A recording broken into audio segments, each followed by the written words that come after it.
Gostaria de agradecer à diretoria do 37º Comasp pelo convite. É realmente um grande prazer estar com vocês.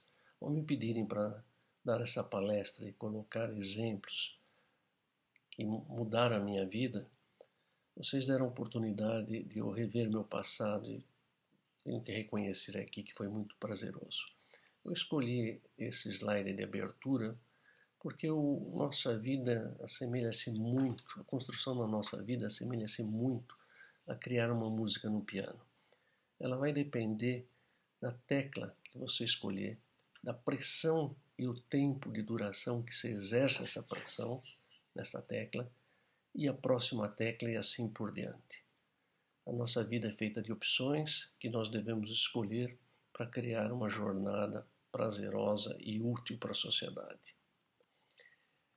O título original dessa palestra são 10 conselhos e 4 desejos para se criar uma carreira profissional, e foi com esse título que essa palestra foi dada, com mais ou menos slides em vários países fora do Brasil.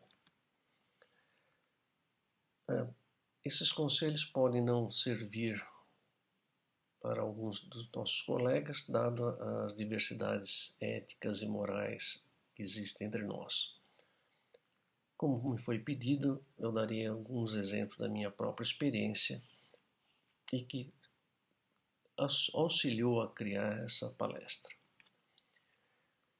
A primeira grande evento foi quando eu fui convidado a dar uma palestra magna no Moorfields, que é a maior instituição de oftalmologia da Europa.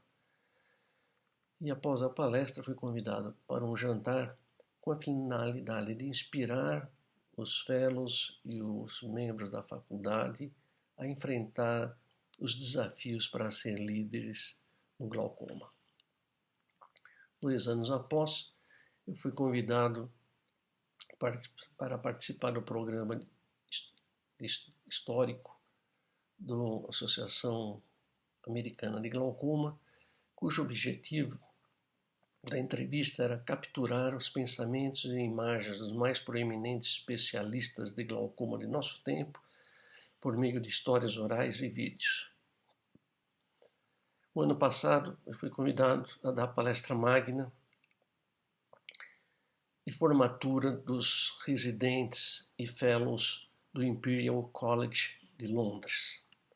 Também fui convidado a ser patrono do encontro de líderes acadêmicos de medicina e dar uma palestra, nesse caso foi no Sírio-Libanês, para a Associação Acadêmica de Ligas de Medicina.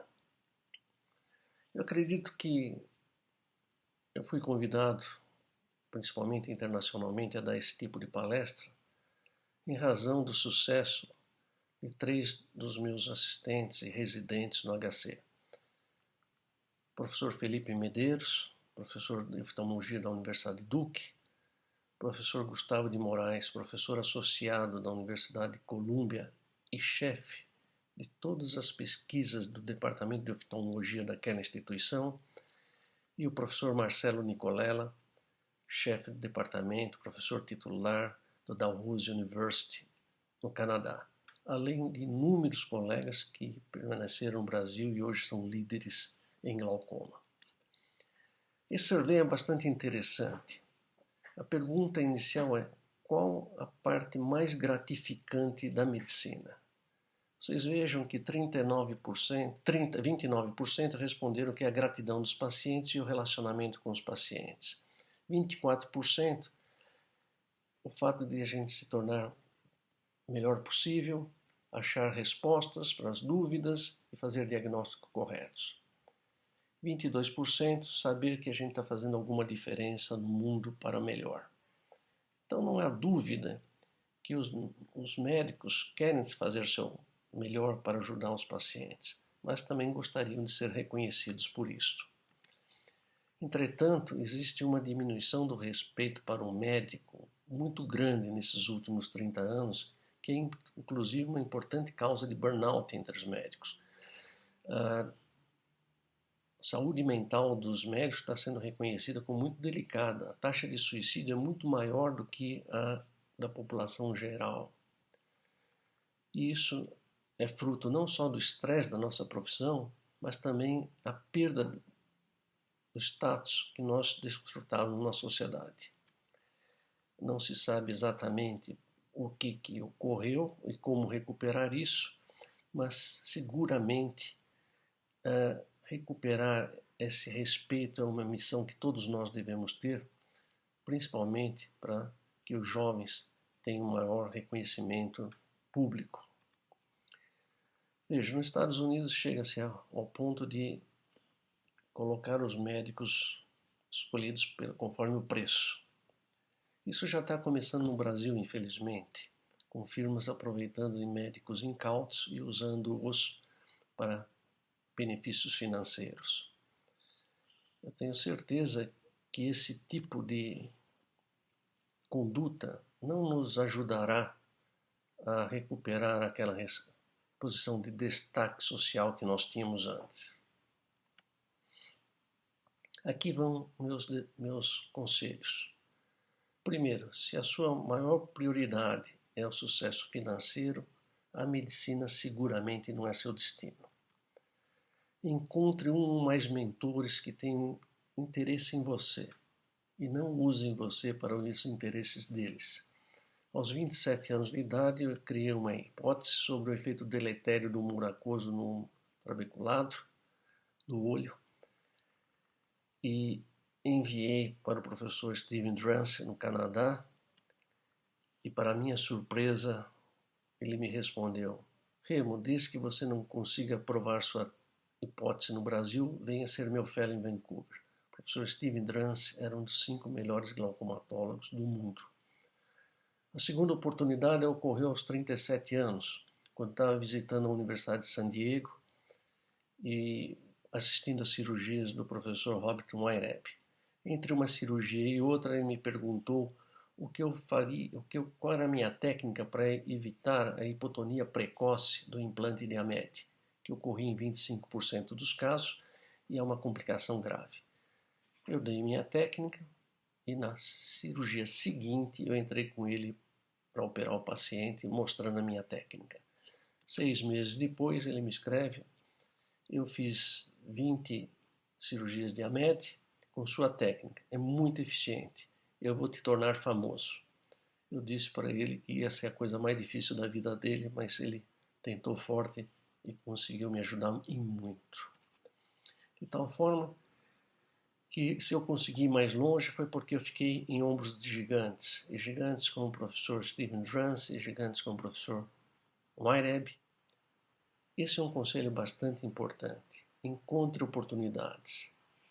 No começo, faça de tudo dentro da sua especialidade para ganhar experiência. No final, priorize aquilo que é importante, é mais importante, e aquilo que lhe dê prazer, porque trabalhar sem prazer é muito difícil você progredir. Esses conselhos são muito importantes. Não espere a oportunidade cair no seu colo. Você tem que procurar a oportunidade e procure em áreas em que tem grande chance de melhorá-las. Seja sempre proativo. Você tem que sair da área de conforto. A oportunidade pode não estar onde você está, porque você tem ideias grandes para um lugar pequeno onde você está. Então procure outros lugares para ir. Tente ler muito e fazer pesquisa, porque conhecimento é poder.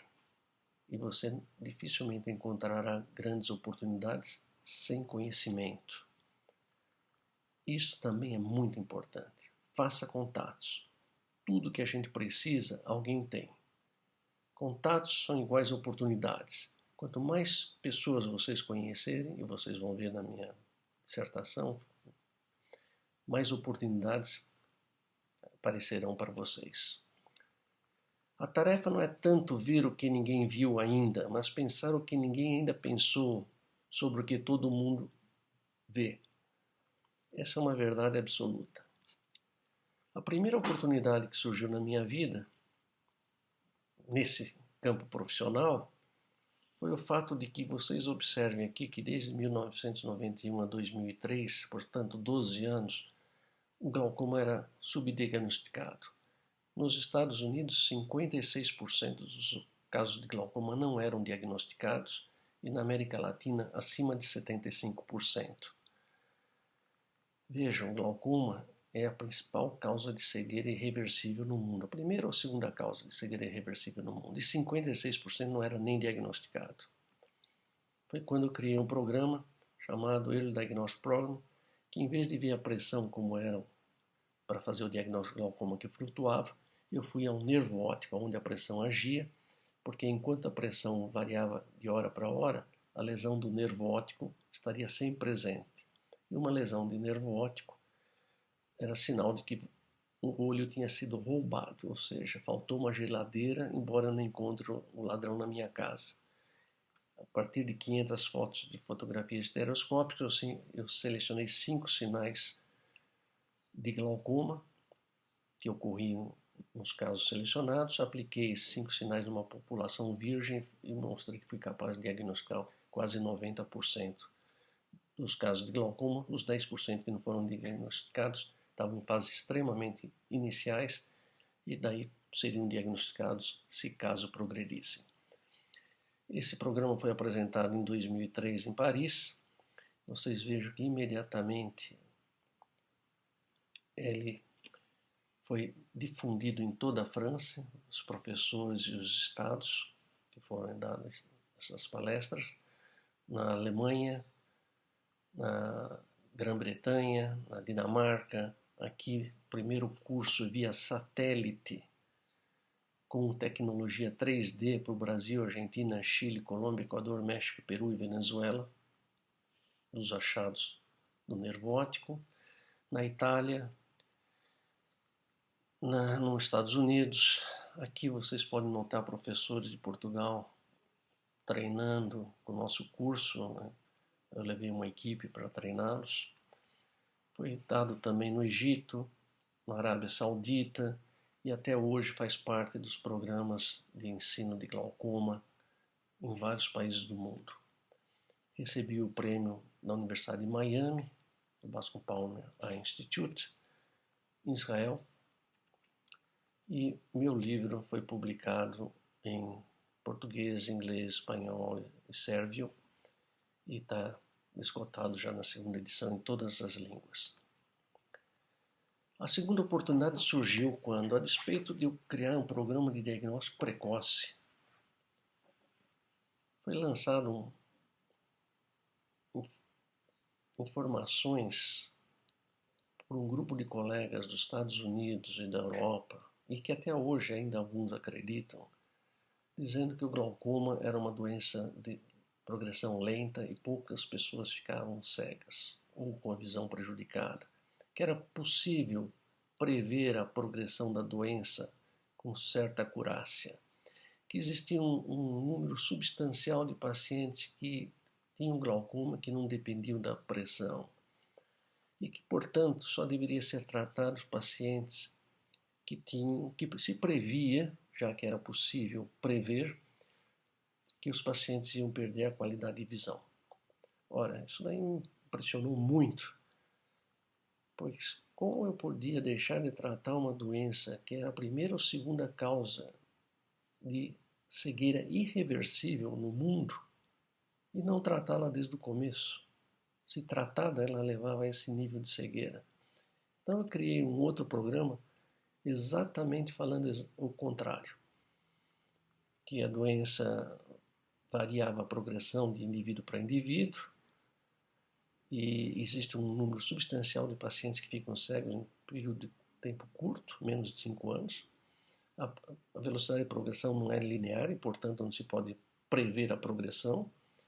E, embora exista pacientes que tenham glaucoma não com pressões baixas, existem muitos pacientes que o pico pressórico, como nós vamos ver, é o fator mais importante da progressão da doença, não é detectado.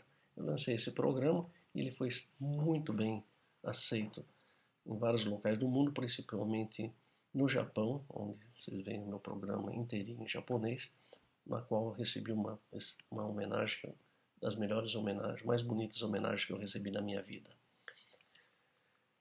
A terceira oportunidade é a classificação do estadio da doença. É muito importante saber se o doente é grave ou não é grave para se tomar a conduta adequada. Vejam a dificuldade que seria, e no teste mais usado, no programa mais usado, Rob Parrish Anderson, para classificar a doença. Você tem que examinar todos os pontos do campo visual, que são mais de 200 pontos, e ver que tem 18 pontos deprimidos abaixo de 5 graus do level, 10 pontos deprimido abaixo de 1% do nível no pattern deviation, e assim por diante. É impossível.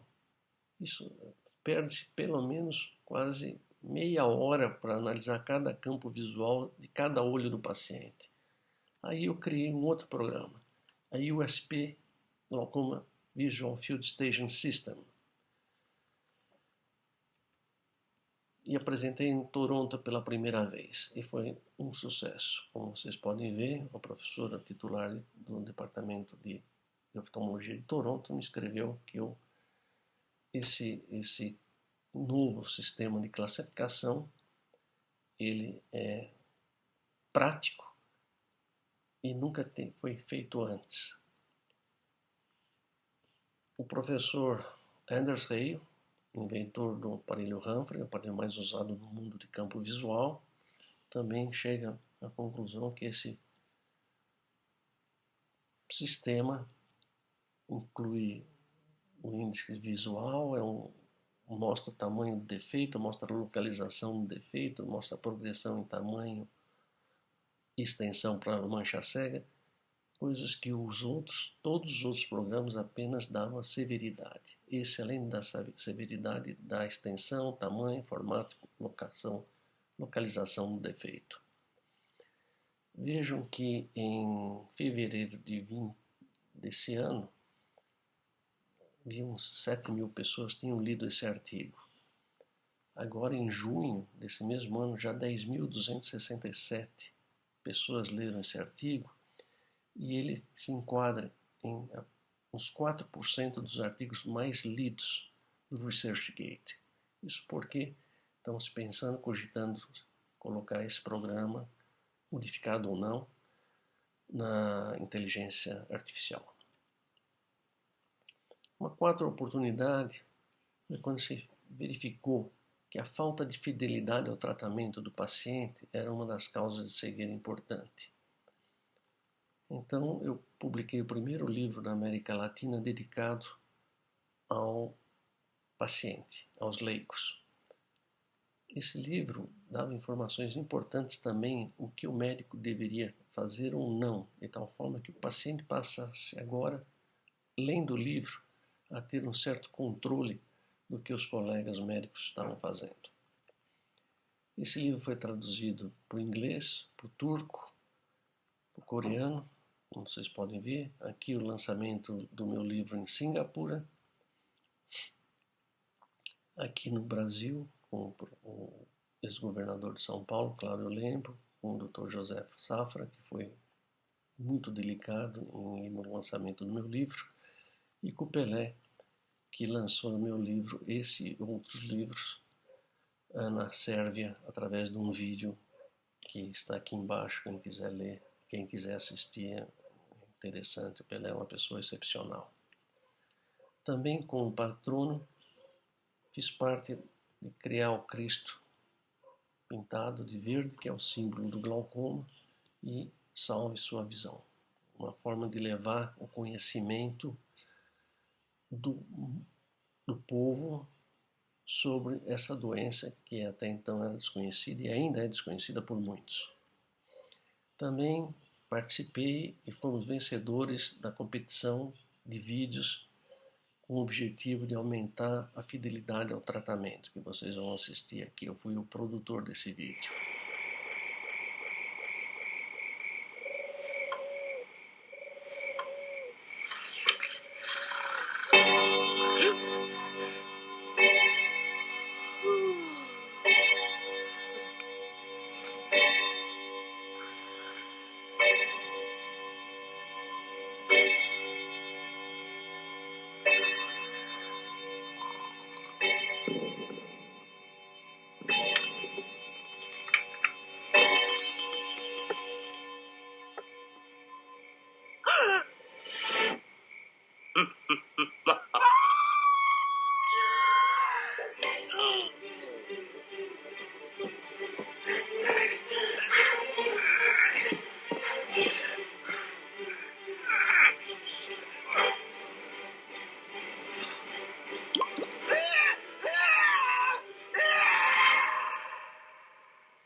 Eu tenho que agradecer a Kika Nicolella, que fez de tudo para que esse vídeo fosse finalizado.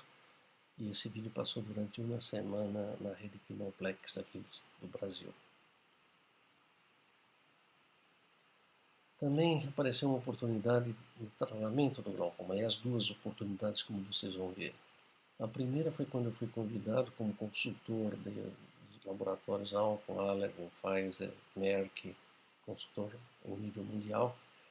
Eu fui convidado em Sorrento, na Itália, para participar de uma reunião sobre combinações fixas, onde que a empresa poderia investir para fazer um novo tipo de combinação fixa. E eu sugeri uma combinação fixa que era o atual Simbrinza, que já existe no mercado, e com isso, com apenas 2 frascos de colírio, se consegue a medicação, a terapêutica máxima medicamentosa nos pacientes. Também em 2010, 712 oftalmologistas assinaram uma petição para que eu desenvolvesse um implante para glaucoma, visto que o custo do implante americano não permitia o seu uso para os pacientes carentes. Este é o projeto industrial, levei 7 anos para desenvolver. Aqui no Brasil as coisas são bastante difíceis de a gente conseguir. E aqui o produto lançado em janeiro de 2018 e até hoje já tem 2.100 implantes colocados. Interessante é que o ano passado foi lançado um novo implante AMED, que é o implante mais usado nos Estados Unidos, um dos mais usados nos Estados Unidos, upgraded, quer dizer, aperfeiçoado, que lembra muito o meu implante. Enquanto que o AMED inicial tinha a válvula e alguns colegas achavam que o valvulado era melhor, esse lançamento desse upgraded AMED aperfeiçoado mostra que não, que o não valvulado é melhor, e tem inúmeros trabalhos mostrando isso. E eles têm um pezinho que é muito parecido com o meu implante. Quando eu dei essa palestra na Universidade de Columbia sobre o meu implante, eu recebi 2 comentários bastante interessantes. O primeiro, do professor Dan Salman, que disse que o desenho do novo implante de AMED é sem dúvida alguma inspirado no meu implante. Mas ainda o meu implante tem as vantagens de ser um tubo mais fino e a espessura do prato também ser mais fino. E o professor Jack Schoff, que é o titular da Universidade de Columbia, escreveu: eu acho que o seu implante faz todo sentido e eu não vejo a hora de experimentar. E com palavras carinhosas ele coloca que a imitação é um tributo ao inventor, dada que pelo menos foi inspirado no meu. O quarto conselho é: veja o maior número de pacientes durante a residência e imediatamente leia e aprenda sobre sua doença. Sempre aperfeiçoe o seu conhecimento. Quinto conselho: construa um time para trabalhar junto. Dificilmente você vai chegar longe sozinho. Você tem que ter a habilidade de manter pessoas confiáveis, um grupo dedicado de colegas cujos talentos complementem os seus.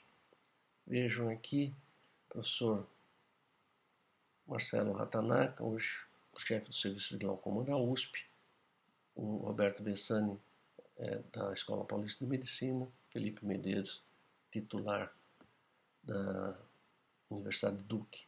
Eu sempre levava os meus melhores residentes e fellows nas viagens internacionais quando possível, para eles conhecerem um pouco além das fronteiras brasileiras. Entrei várias teses de doutorados, como vocês podem ver. É sempre um privilégio ter a oportunidade de conviver com esses colegas. Na residência, como vocês devem saber, eu sou professor titular da USP. Vejam, desde 2014 nós somos o primeiro e segundo colocado. No ano de 2019, no CBO, nós somos o primeiro, segundo, quarto e quinto colocados. Esse ano, novamente, fomos o primeiro colocado. Fundei a Sociedade Latino-Americana de Oftalmologia, pois o Brasil e a América Latina não constavam no mapa de pesquisa em glaucoma no mundo. E com isso, pela primeira vez, publicamos vários trabalhos, alguns até hoje citados no mundo. Aqui é uma gratidão da professora Ana Maria Vasques, que de tal forma que documenta o que nós fizemos para a América Latina. Eu fiquei presidente da sociedade que eu fundei por 8 anos, reeleito várias vezes. O sexto conselho é lembrar que não se pode ser forte sem sacrifício, ser bom sem disciplina e ser vitorioso sem se planejar. Planejamento é fundamental. Esse é um dos únicos conselhos que eu aproveitei de outras pessoas. Na realidade, de um filme, o Star Wars. E o conselho foi dado por Obi-Wan Kenobi. Acredite em você. Isso é extremamente importante, principalmente nesse país ou na América Latina, em que as coisas são difíceis de serem levadas para frente e sempre tentam desmotivar você com argumentos, às vezes até insólitos. E esse conselho é muito importante na vida de vocês. Fiquem conscientes da doença do ego. Quase uma doença intratável que fecha os olhos e os ouvidos para o progresso feito por outros colegas e instituições.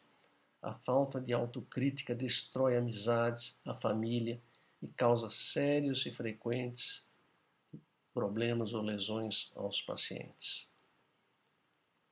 Essa frase de Schopenhauer é muito importante, principalmente para a América Latina.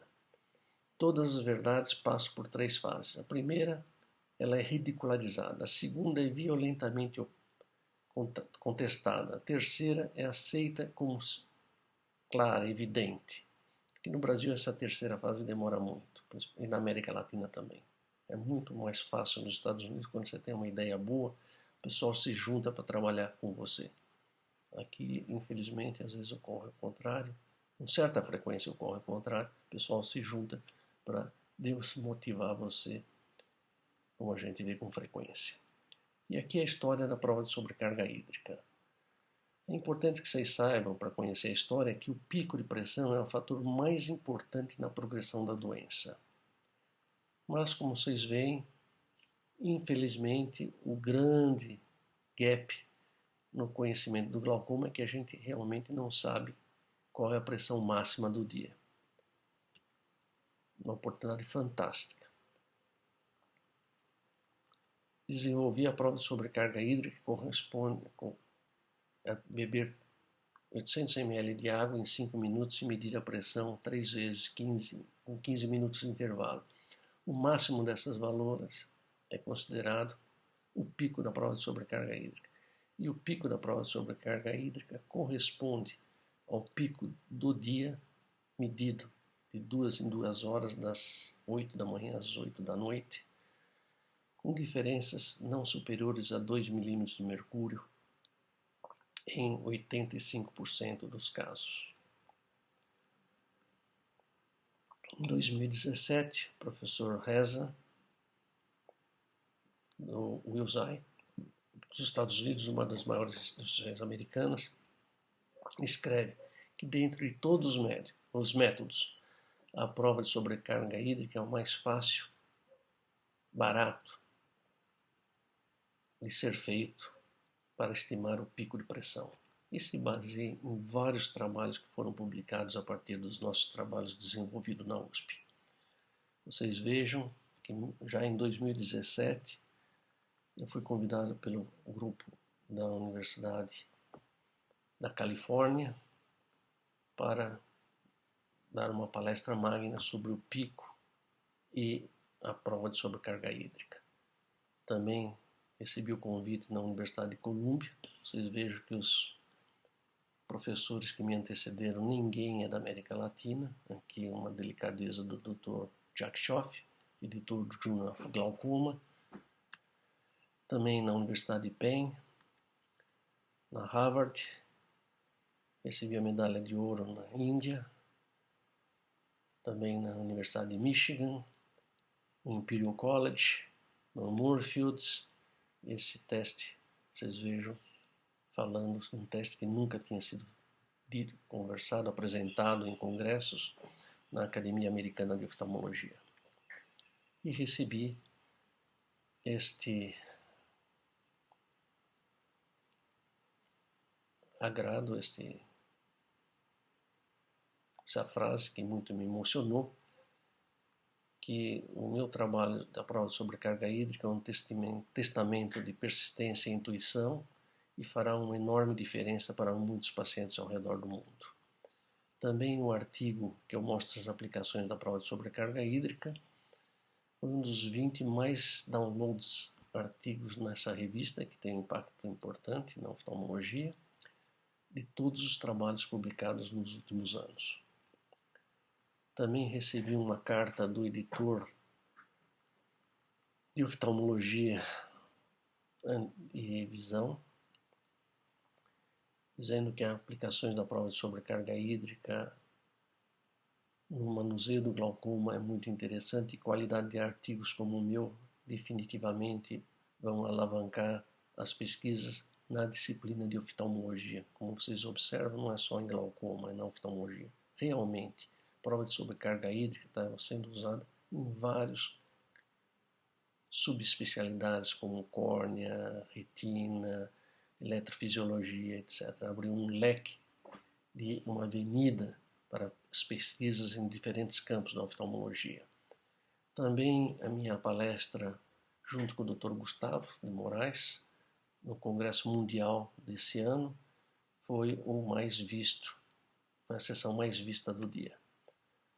O nono conselho é: seja um médico não só do corpo, mas também da alma. Não seja um médico de computador que trata o doente frio e baseado apenas em dados clínicos sem levar em conta o que o paciente precisa ouvir.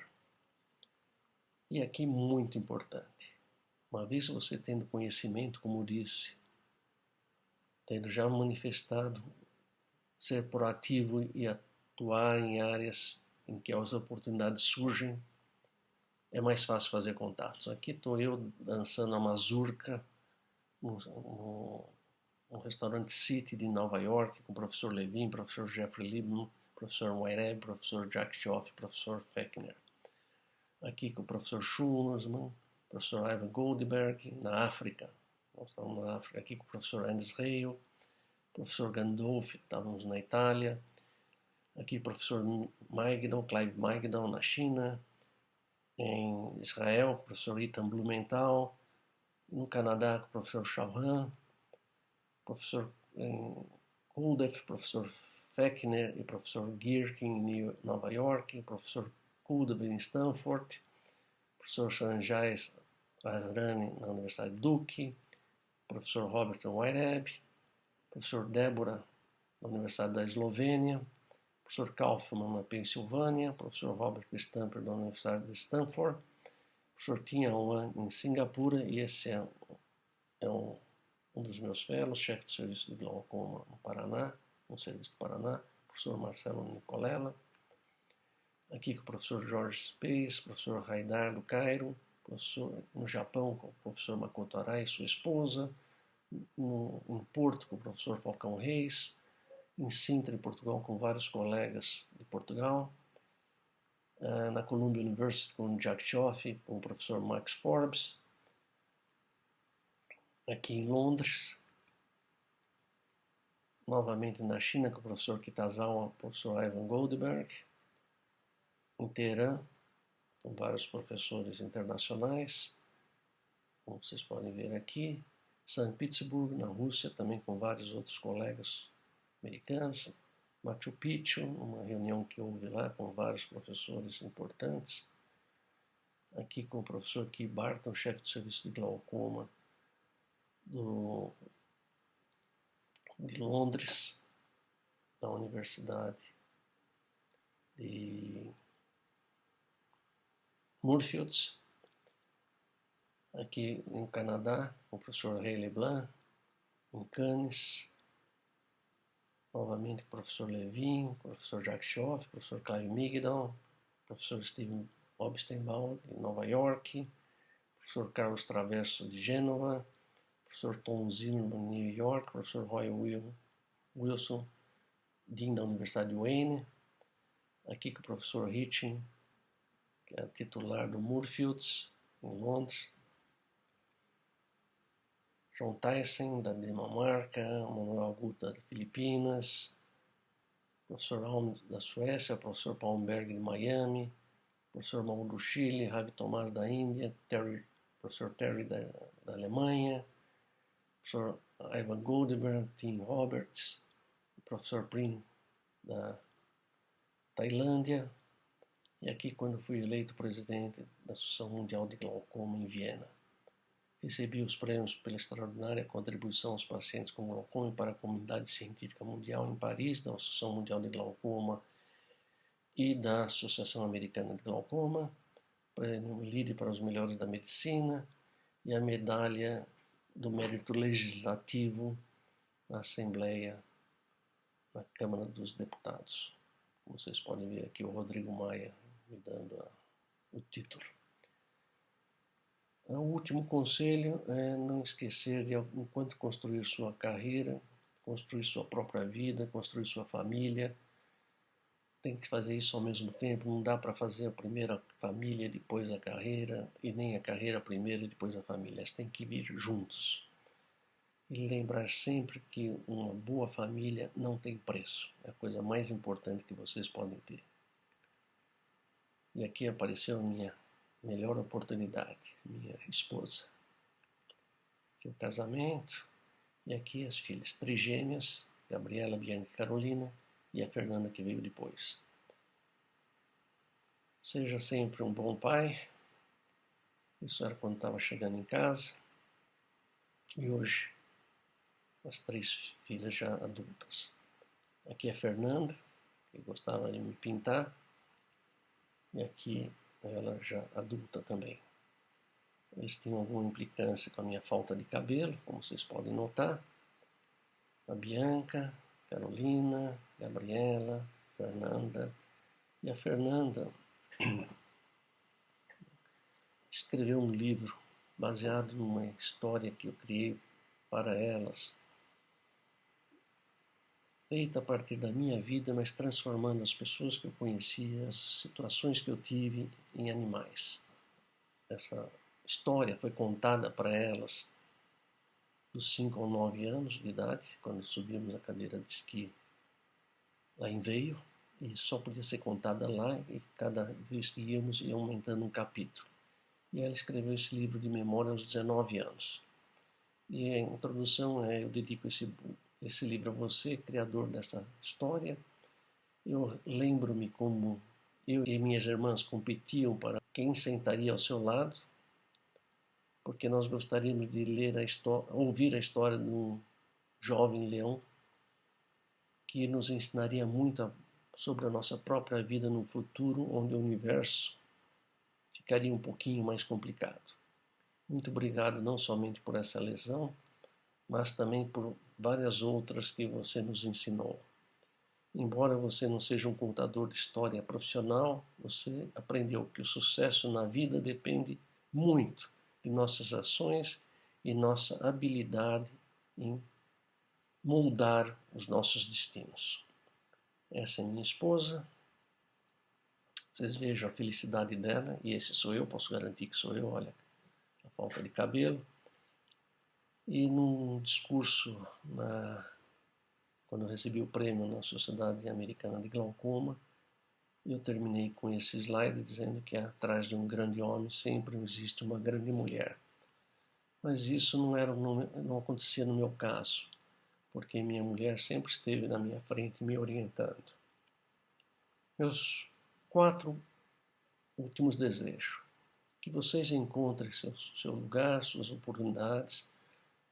Essa é a sua jornada e a única constante na vida são as mudanças. E as mudanças vão ser robustas. Lembre-se que a vida é muito curta para ser preenchida com pequenas coisas. Faça o melhor do que você é capaz. E eu espero que vocês nunca negociem numa mesa de jogos sua reputação, seus princípios e sua credibilidade. Essas características são as mais importantes na sua profissão e na sua vida familiar. Muito obrigado.